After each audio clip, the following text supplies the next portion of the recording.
life, right? You tell me. Very charmed. I think you've had a charmed life. I think what I'll do, if you don't mind, numbers have just come out which are rather extraordinary, and I thought who I've respected over the years, from Kiernan and Rick Santelli. This just came out, and we'll just play that for a second. Personal income is up 0.8%. That is almost triple expectations. Yeah, I'll tell you that the income numbers, really, for the first 4 months of the year, they're stellar.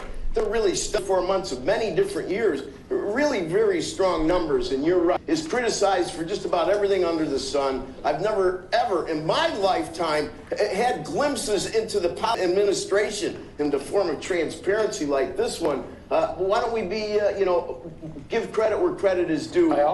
Income really shooting up. Rick, I also thought everybody was going to get one last order of imports that were going to be tariffed, and they were loading up on things. How the hell they already fix the trade, or not fix it, but to cut it in half? That's crazy. So there wasn't a lot of front loading of things that they needed before the tariffs hit? Yeah, I'll tell you what, it really does call into question some of the conventional wisdoms. And, it's going to be interesting to see what happens next month when we get this number, or we see some of the other numbers like current account, see how they fared. Because I don't know, I've been watching these numbers a long time. I don't think I've ever seen the trade deficit cut in half in 1 month. Not bad. Right? Not bad. Come on, guys.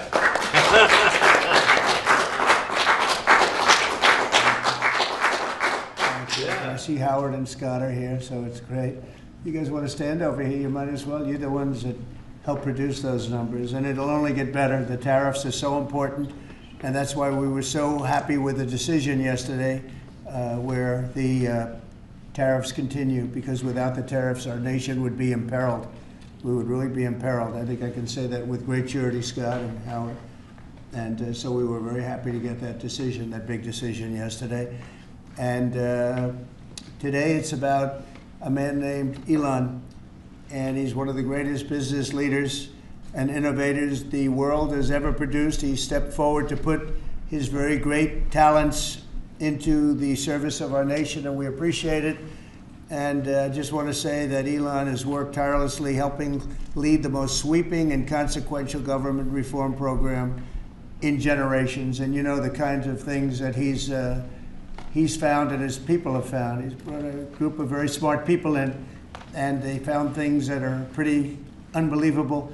I have to say that the numbers that we're talking about are substantial, but they're going to be very much more substantial with time, because many of the things that we're working on right now, we're going to have to remember Elon as we find them, but the numbers could double and triple.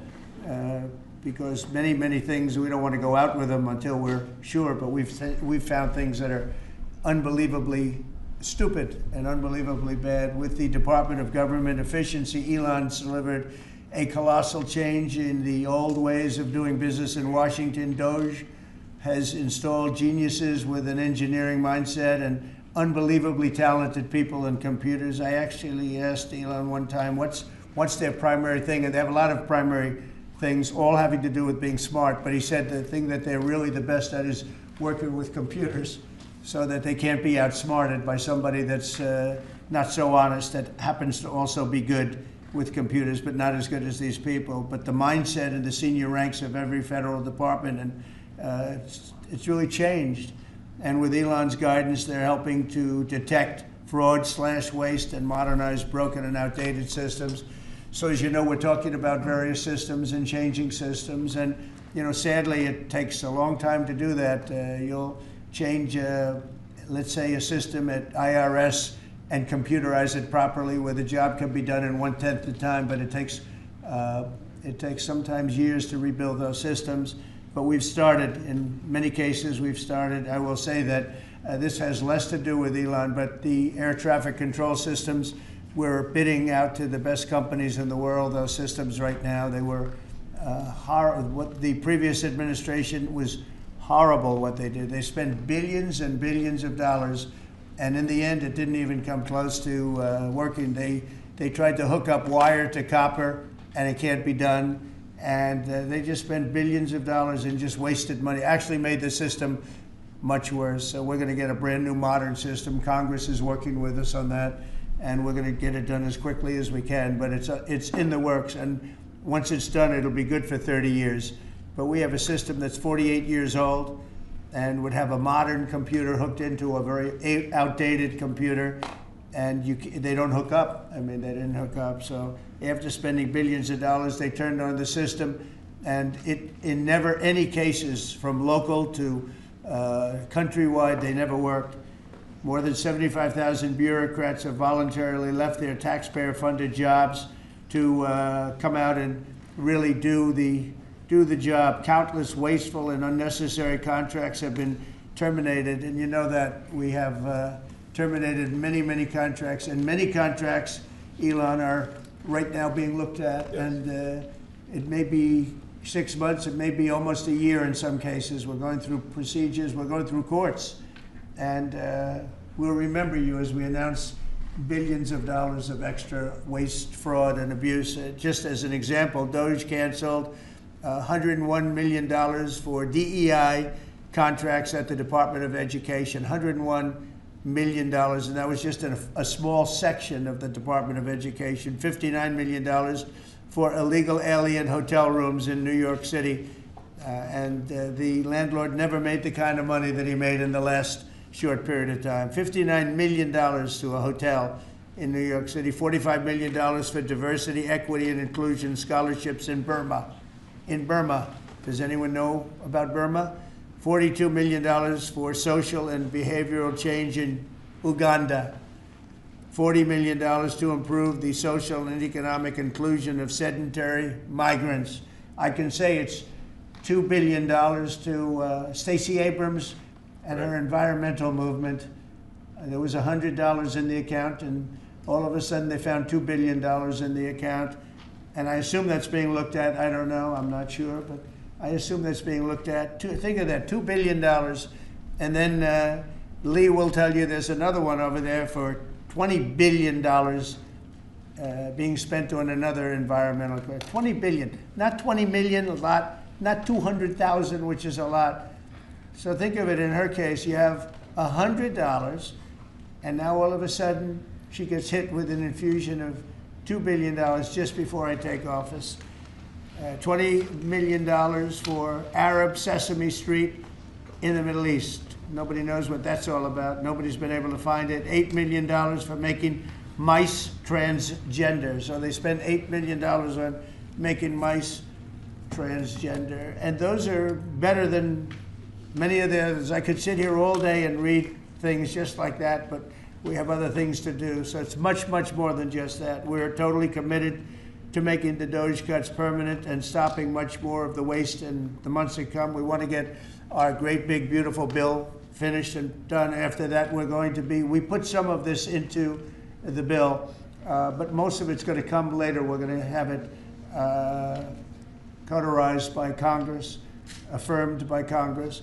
In some cases, we'll make cuts. In some cases, we'll just use it in a different layer to save the money, but it's hundreds of billions of dollars. DOGE has also fully modernized the federal retirement process and continues to work very hard on the IRS modernization, but we're taking that over with DOGE.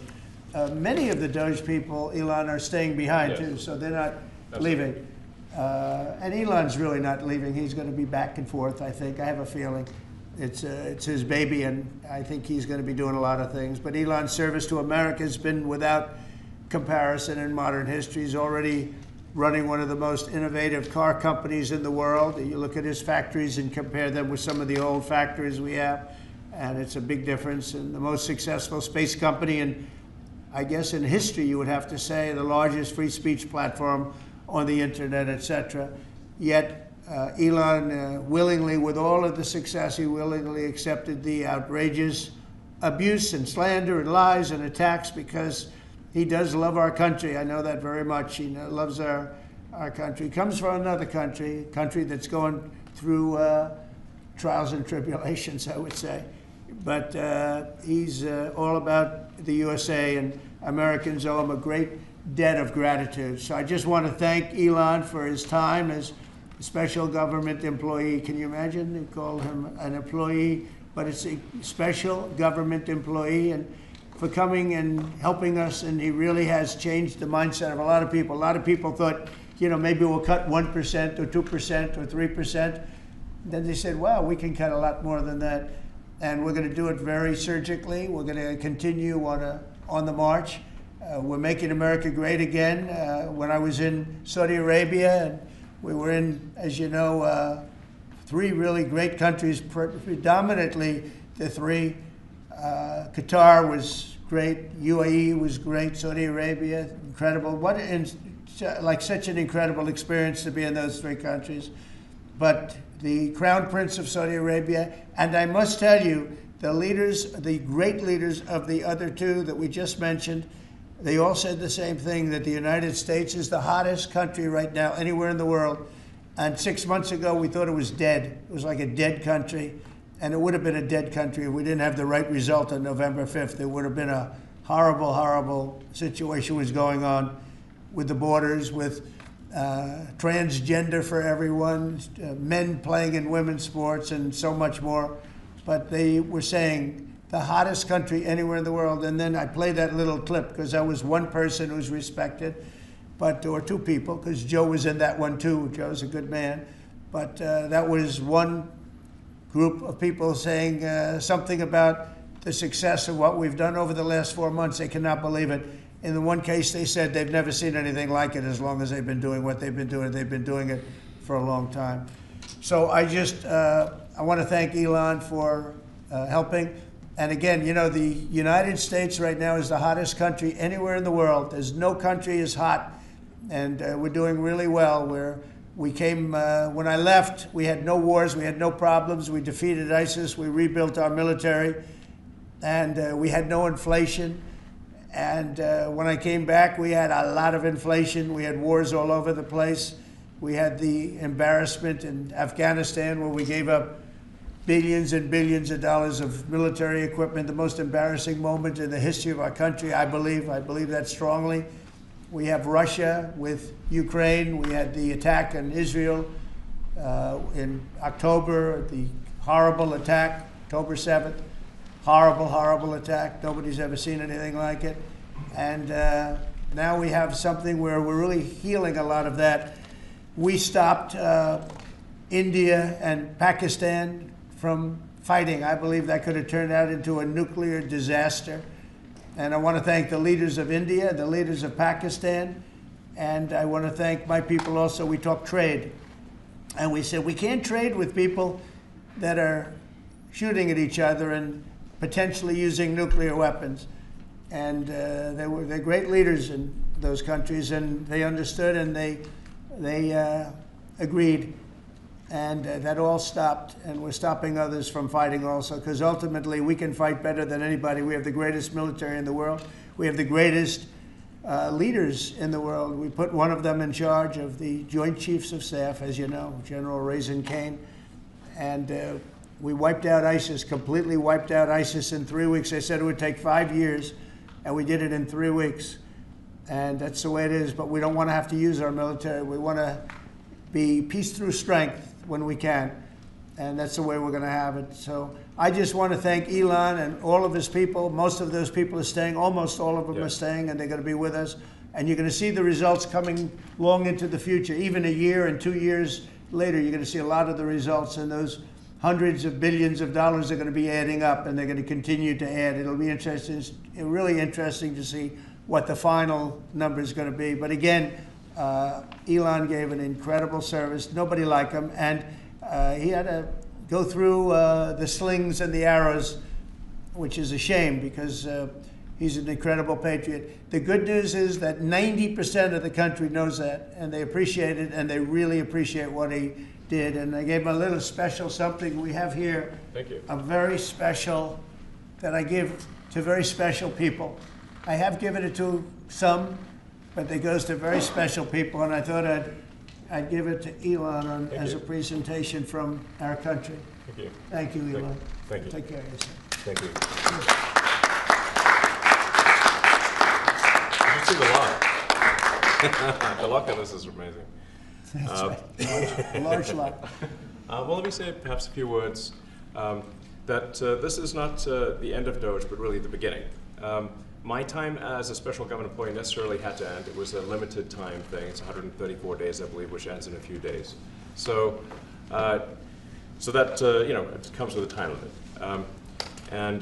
But the Doge team will only grow stronger over time. The Doge influence will only grow stronger. It's I'd liken it to sort of Buddhism. It's like a way of life. So it is permeating throughout the government. And I'm confident that over time we'll see $1 trillion of savings and a reduction in $1 trillion of waste and fraud reduction.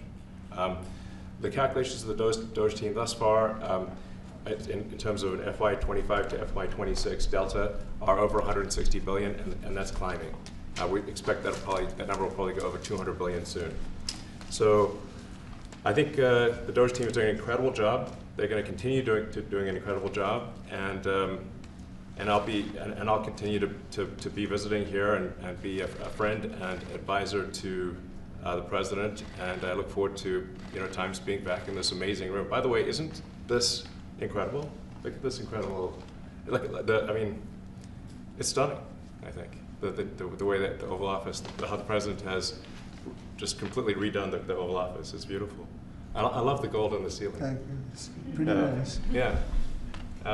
That's been there a long time. That was plaster. Nobody ever really saw it. They didn't know the eagle was up there, and we highlighted. It's essentially it's a landmark, a great landmark, and that's 24 karat gold, and everybody loved it. And now they all see it when they come in. So it's been good. The Oval Office finally has the majesty that it deserves, thanks to the president. So I look forward to continuing to be a friend and advisor to the president, continuing to support the Doge team. And we are relentlessly pursuing $8 trillion in waste and fraud reductions, which will benefit the American taxpayer. So that's it, really. Thank you, Mr. President. Thank you. All right. Great job. Thank you. Thank you, President Trump. The president mentioned that you had to deal with all the slings and arrows during your time at Doge. There's this. Well, some of the people, some of the media organizations in this room are the slingers. Well, so there is a New York Times report today that accuses you of blurring the line between. Is the New York Times, is that the same publication that got a Pulitzer Prize for false reporting on the Russiagate? Is it the same organization? I got to check my Pulitzer counter. It is. I think the judge just ruled against the New York Times for their lies about the Russiagate hoax, and that they might have to give back that Pulitzer Prize. That New York Times. Let's move on. Okay, then Next President question. Trump. I got one for President Trump. So President Trump, Biden aides who used to work here are in talks with Republicans in Congress to go and testify about what they did or didn't do to possibly conceal President Biden's decline. Do you think that Dr. Jill Biden should also have to come in and testify about what she did or didn't do? Well, I hate the concept of it. It's the wife of a man who was going through a lot of problems, and everybody that dealt with him understood that. And I guess it came out during the debate loud and clear. That was the biggest signal of all. They have to do what's right.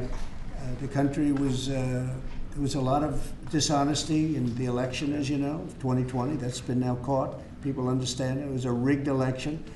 And when you go further out, when you see the autopen, I mean, I think the autopen is going to become one of the great scandals of all time, because you have somebody operating it or a number of people operating. Because I knew Joe Biden. Joe Biden wasn't in favor of opening up borders, letting 21 million people into this from prisons and mental institutions and gang members. He wasn't into that at all. And who signed these orders, proclamations, and all of the different things that he signed that set our country so far back, that was so bad for our country? With the auto pen, how would it work? Like, we're in the Oval Office right now. If there was a group of rogue staffers that worked for you who wanted to advance a bill or an executive order without your knowledge, how could they do it? How do they go Well, it's very behind the hard, because president's I'd back? read your newspapers or your media the next day, and I'd say, well, I didn't approve that, and I would find it. I mean, they wouldn't get away with it for long, because I'd say, I never signed that. Who the hell signed that? Auto pens to me, are used to sign letters to people, because we get, I think they said 20,000 letters a week, and you like to be able, when somebody takes the time to write a letter, it's nice to sort of write back. And auto pens are meant for that. Auto pens are not meant to sign major proclamations or tax cuts or borders, anything having to do with the border, which is so important. And if it happened on my watch, I would be able to see it, because the next day or sooner I'd be reading about something that I knew nothing about, and who the hell signed this? So I almost never use the auto pen. In fact, yesterday I was signing about 81, I think it was 81 proclamations and statements to people that I think should be signed by us. I think when you write letters to foreign dignitaries or presidents or prime ministers, you should be signing those letters, not done with auto pens. I understand he signed almost everything with an auto pen.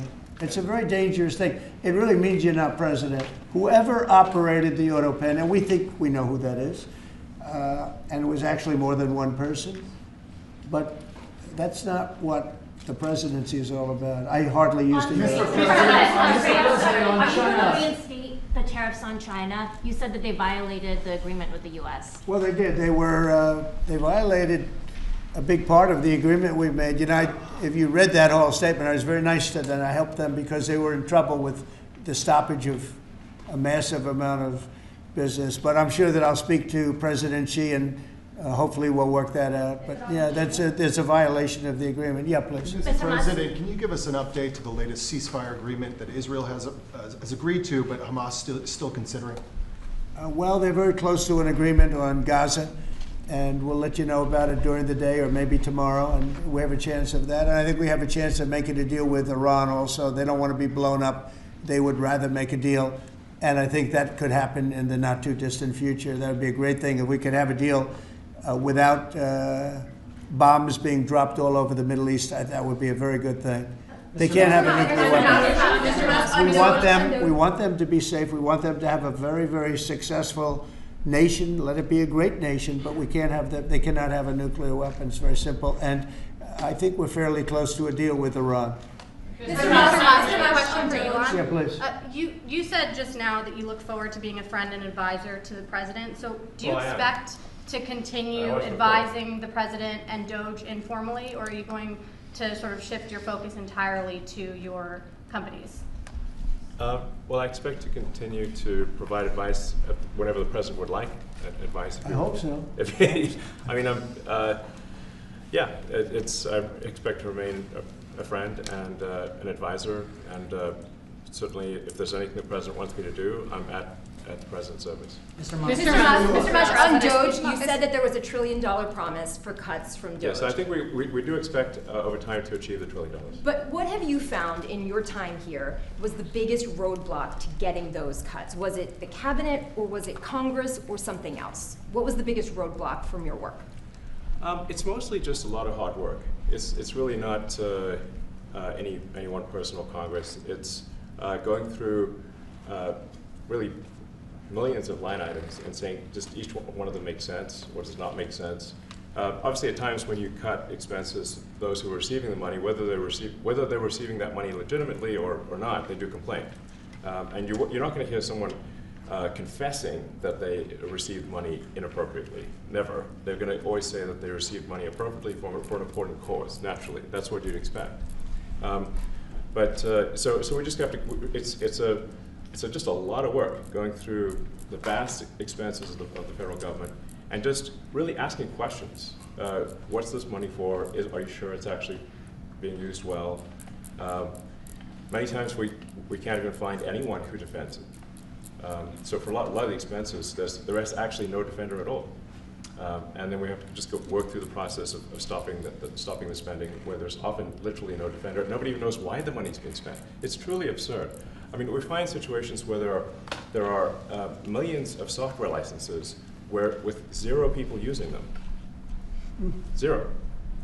Exactly. This is the quizzical expression. You're like, surely, if there's millions of software licenses, someone should be using them. No, and then we've got to go through the process of saying, okay, look, if no one's using the software, we can terminate this software license agreement. That's everywhere in the government, by the way. Mr. Musk, what do you think would be easier, colonizing Mars or making the government efficient? It's a tough call, but I think colonizing Mars and making life multiplanetary is harder. And as I said, we do expect to achieve over time the $1 trillion of savings. We can't do it in like a few months, but if you say by I think the official end of Doge, which the president may choose to extend, is the middle of next year. Say by the middle of next year, with the support of the president and Congress, could we achieve $1 trillion of savings? I think so. We're on track to do so. Do you have faith that Congress is going to? Mr. Musk. Go ahead. Thank you, Mr. President. You had mentioned earlier in the week that Doge had become a whipping boy, and as the president mentioned, you went through a lot to go through this process. Yes. Was it worth it for you, and what would you change? Yes, so what we found was happening was that if there were any cuts anywhere, then people would assume that was done by Doge. And so we became like essentially the Doge boogeyman, where if any cut anywhere would be ascribed to Doge. A friend of mine's daughter, who's at law school at Georgetown, thought that Doge had cut the Senate, internships the legal internships for the Senate, and we have nothing to do with that. So if they have been cut, it's not to do with us, just as an example. So, it just became a bit ridiculous where any cut anywhere was somehow Doge, and including things that made no sense, and we would agree made no sense. There are many things that occur in the government because it's the banal evil of bureaucracy. It's sort of the frankly largely uncaring nature of bureaucracy. It's as the great Milton Friedman said, money is spent most poorly when it is someone else's money being spent on people you don't know, and that's how federal spending is. And then you can't really even blame the individuals because the way the government works is complaint minimization. So. When you do when someone within the government tries to stop money being spent, there's usually someone that complains. And then their manager will say, it's not worth the trouble, just pay it anyway. That happens over and over again. So was it I think it was an important thing. I think it was a necessary thing, and I think it will have a good effect in the future. Thank you, President Trump. This week there was a video on board a plane that showed the First Lady of France slapping her husband, Emmanuel Macron. Do you have any world leader to world leader marital advice on those phones?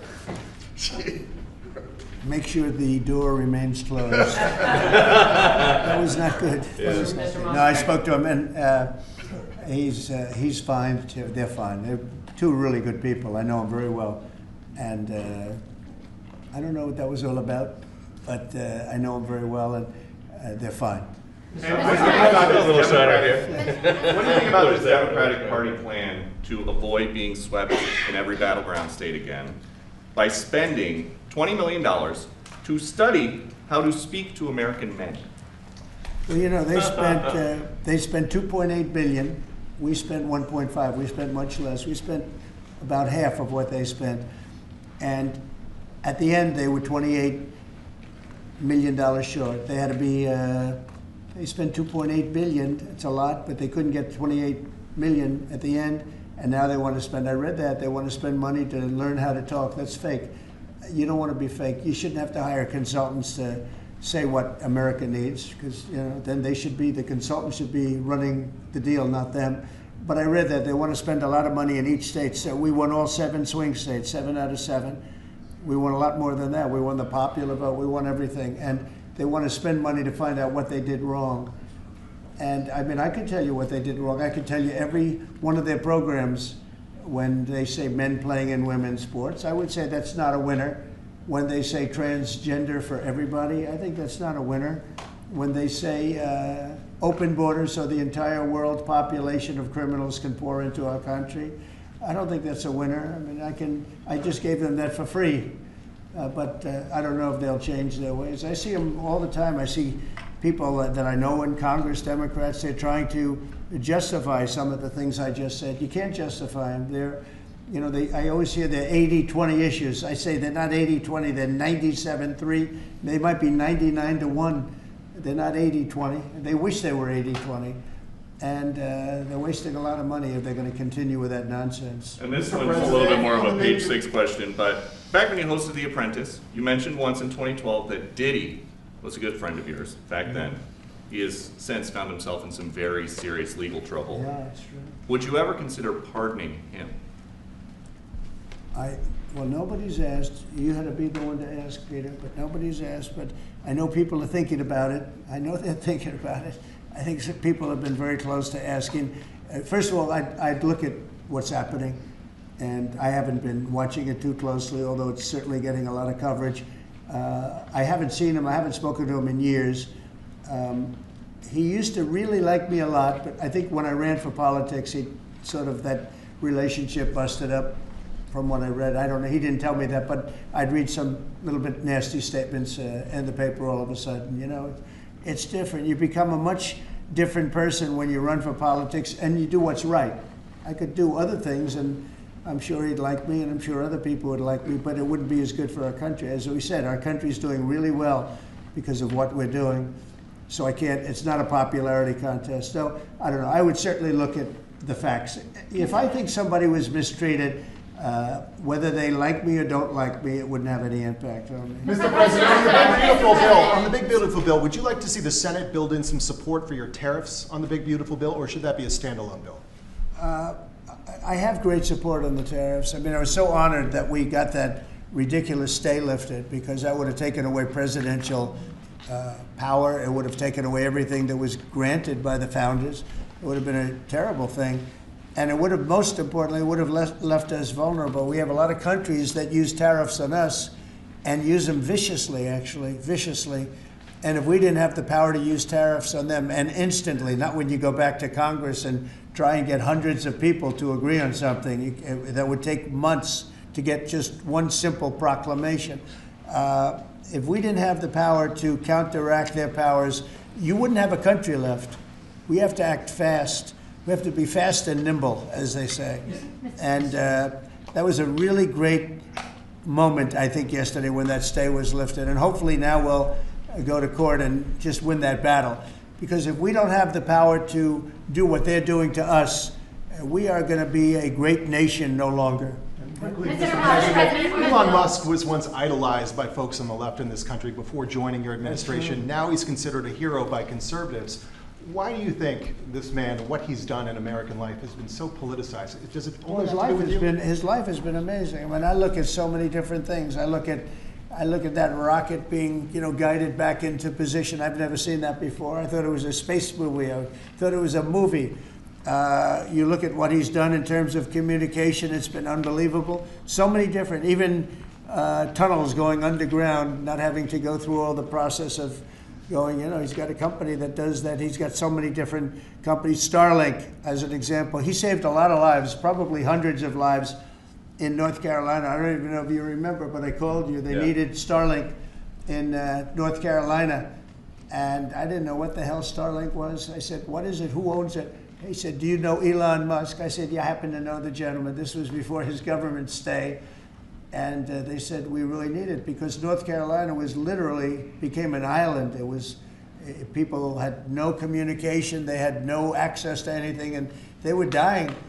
And I called up Elon, and you can't get it because it's so successful. It's very hard to get. And he had so much of it brought over there, and they told me it was unbelievable. It saved a lot of lives. So, he's just done a lot of things. I don't think he gets credit for what he's done.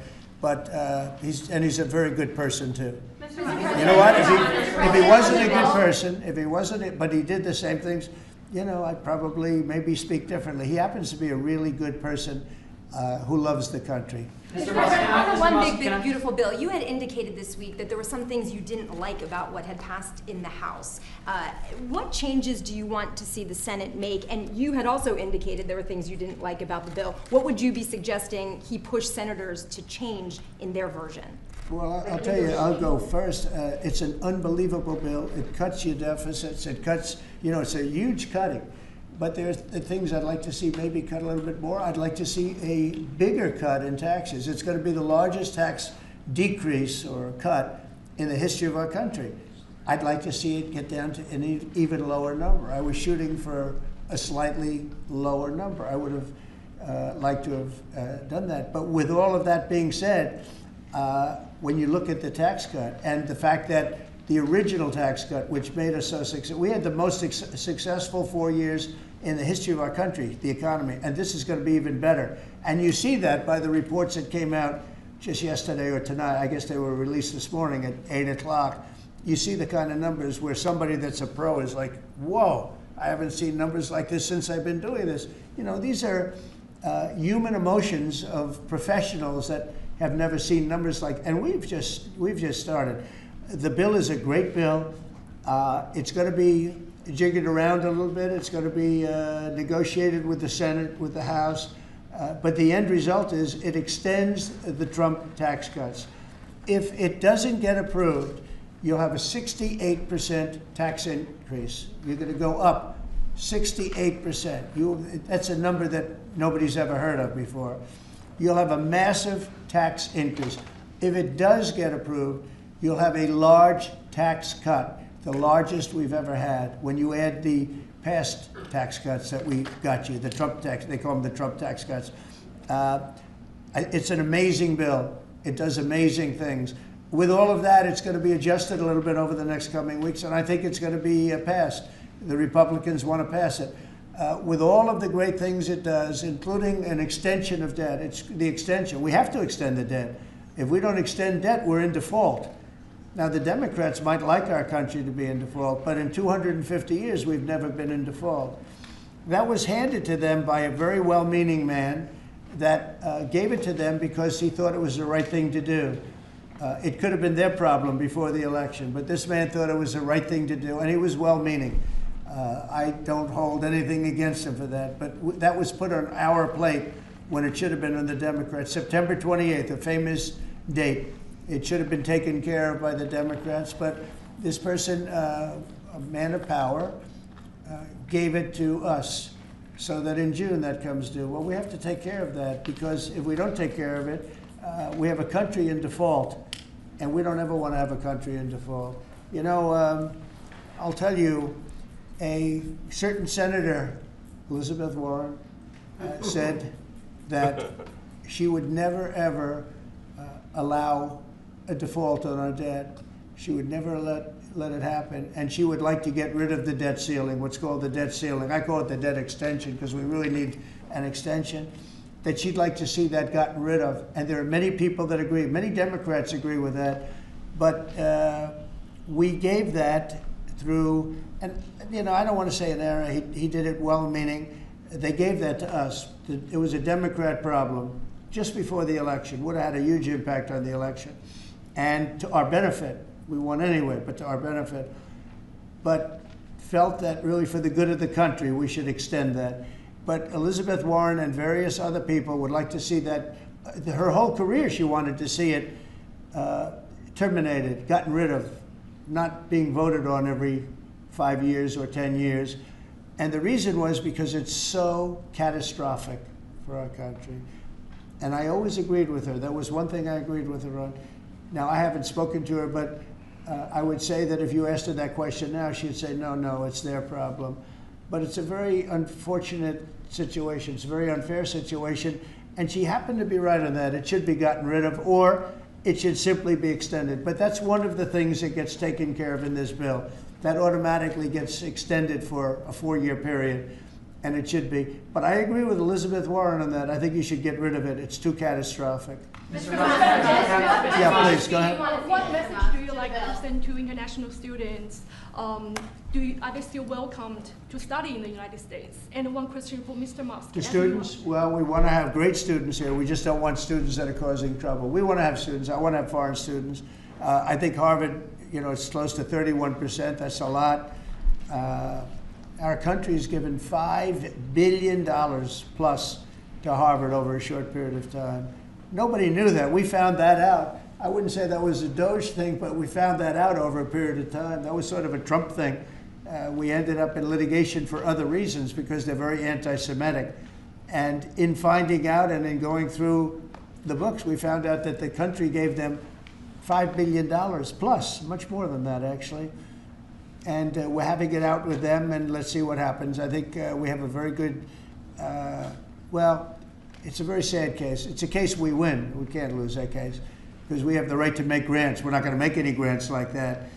But I don't think Harvard's been acting very nicely. I think Columbia wants to get to the bottom of the problem. They've acted very well. And there are other institutions too that are acting, but Harvard's trying to be a big shot. And all that happens is every 3 days we find another $100 million that was given. 2 days ago we found $200 million more. The money's given to them like gravy. I'd like to see the money go to trade schools, where people learn how to fix motors and engines, where people learn how to build rocket ships, because you know somebody has to build those rocket ships. Yeah. And I'd like to see trade schools set up, because you could take $5 billion plus hundreds of billions more, which is what's spent, and you could have the greatest trade school system anywhere in the world. And that's what we need to build his rockets and robots and things that he's doing, and to build lots of other things. And you know, I went to school with people. In some cases, they weren't good students, but they could fix the engine of a car better than anybody I've ever seen. They could take it apart blindfolded. They had an ability at that. And they did very well. They made a lot of money. You know, it's a very skilled job. It's great. But I'd like to see a lot of money going into trade schools. I've always felt that. And we probably found our pot of gold, and that's what's been wasted at places like Harvard. And the money's been wasted. Yeah, please. Yeah, I wanted to ask quickly, Mr. Musk, is your eye okay? What happened to your eye? I noticed there's a bruise there. Well, it wasn't. I wasn't anywhere near France, so. What does that mean? No, I didn't notice his eye. First lady of France. Getting slapped, you know. I didn't notice. Yeah, no, I was just horsing around with Lil X, and I said, "Go ahead, punch me in the face," and he did. Turns out, even a 5-year-old punching you in the face actually does. That was X that did? Yeah. X could do it. If you knew X, he I could saw his do mom it. right now. But I didn't really feel much at the time, and then I guess it bruises up. But I was just horsing around with the kids. I didn't basically. notice it actually. President Trump, I got one. I know that you try to stay pretty neutral because not your war, but as And by the way, not my war. I just want to solve the problem for people. This was not a war that was going to happen if I were president. Right, and so not your war, but as you try to fix it, and as you survey this hellscape of the Ukrainian front lines, it's horrible. And you and your team deal with a very stubborn Vladimir Putin. Yeah. Do you look? And Zelensky. Yeah. But do you look at this Very conflict stubborn Zelensky too. any differently now? Like, do you look at this and see Putin as the good guy or the bad guy? So I've known him very well, and I went through a lot of things with him because Russia was, you know, the Russia hoax turned out to be a total hoax. New York Times, they got a Pulitzer Prize. They have to give back the Pulitzer Prize. That's my lawsuit, and they're doing very poorly in that lawsuit. But you know, they wrote stories about how it was true and it was false, and you know, a lot of Washington Post also. I have gotten to see things that I was very surprised at. Rockets being shot into cities like Kiev during a negotiation that I felt was maybe very close to ending. We were going to solve a problem, and then all of a sudden rockets got shot into a couple of cities and people died. I saw things that I was surprised at, and I don't like being surprised. So I'm very disappointed in that way. With that being said, I'd like to see it end. 5,000 people, I think the number's even more than that, but 5,000 people a week are being killed. Mostly soldiers, but also people that live in little cities and towns throughout Ukraine. And I'd like to see that stop. And I asked Caroline this yesterday, but I want to ask you directly. So many of the things that you're trying to do are held up in court right now. If the courts are going to have so much influence over U.S. policy, do you wish you would have just become a judge instead? Yeah, well, look, it wasn't meant to be that way. If you look at the founders, the president had certain powers, and you have your three groups, and they all had supposed to be pretty equal powers. But you can't have a judge in Boston running foreign policy in places all over the country because he's got a liberal bent or he's a radical left person. That's what the executive branch is for. And you have checks and balances. But we had millions of people pour into our country, many, many criminals poured into our country, murderers, mental institutions from all over the world being emptied out into our country.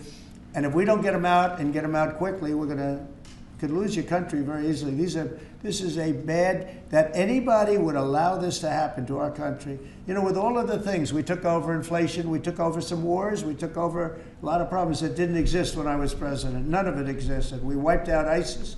Other than that, we had no wars. Putin was never going to hit Ukraine. Israel would have never been attacked. That attack, as you know, Iran had no money. They didn't have money for Hamas. They didn't have money for Hezbollah. They had no money whatsoever. That wasn't going to happen. All of these things that happened weren't going to happen. You wouldn't have had inflation. So it's very sad when I came back. But the thing that is the hardest is that they allowed 21 million people into our country, and many of those people are stone cold criminals. They moved their criminal population into the United States, and of all the things that, you know, are bad, I solved inflation, I believe, already. I got the fuel prices down. The fuel prices came down. That's one of the reasons. They screwed up the energy.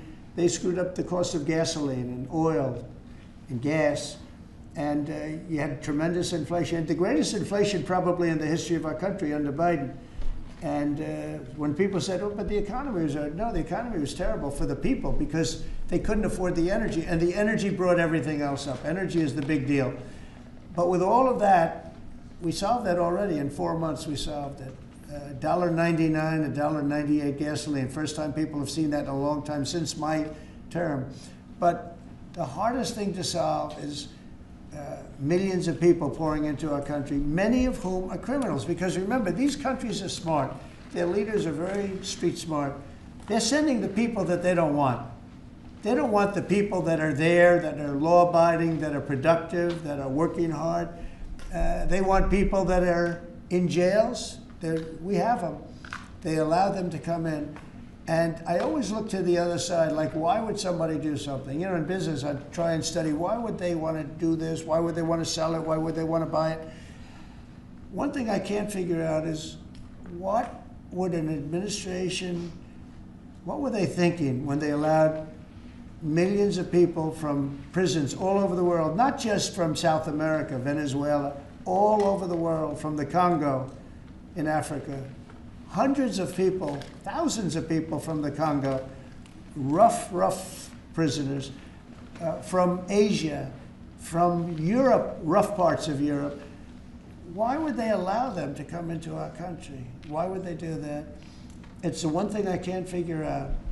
And I don't believe it was Joe Biden. I really don't. I mean, look, he's been a sort of a moderate person over his lifetime, not a smart person, but a somewhat vicious person, I will say.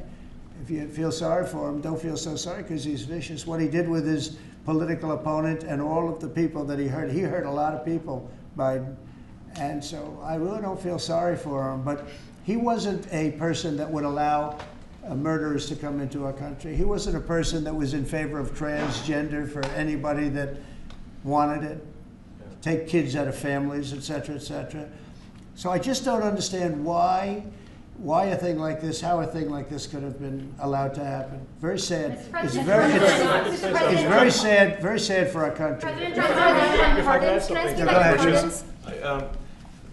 I think the fundamental moral flaw of the left is empathy for the criminals and not empathy for the victims. Empathy for the criminals, but not empathy for the victims. And there's been way too much of that. That needs to stop. To the president's point, there's been immense judicial overreach that is unconstitutional. That was never intended. And it's undermining the people's faith in the legal system. It needs to stop. It's gone too far. And just today, we had, just a couple of hours ago, we had a great decision from the Supreme Court, thank goodness, that was very important. We had two important decisions yesterday on the tariffs because, again, we have to be able to fight a fair fight with other countries. Howard, would you say we have to be able to use tariffs to fight people that use tariffs on us? I mean, if we didn't have that power of tariffs, we would economically be destroyed as a country because they will destroy us. Other countries will destroy us with unchecked tariffs. We can check them when we have the use. They tried to take that power away from us. And if you take that power away, we're not going to have a country. We won't have an economically viable country. But it's very important on immigration that we be able to get people out without having to go through a long court case. I mean, it was up to some of these judges. Every single one of these millions of people, criminals, prisoners that were let go from jails because they save a fortune when they do. They brought them into the United States. You know what they're saving? The money they're saving? But some of murderers, it's very important that we're able to get those people out of here fast, bring them back to their country where they belong. And those countries take them, because if they don't take them, they have to go through the wrath of the United States, and they take them. But we have judges that don't want that to happen. And it's a terrible thing. That's going through the court system right now, that whole situation.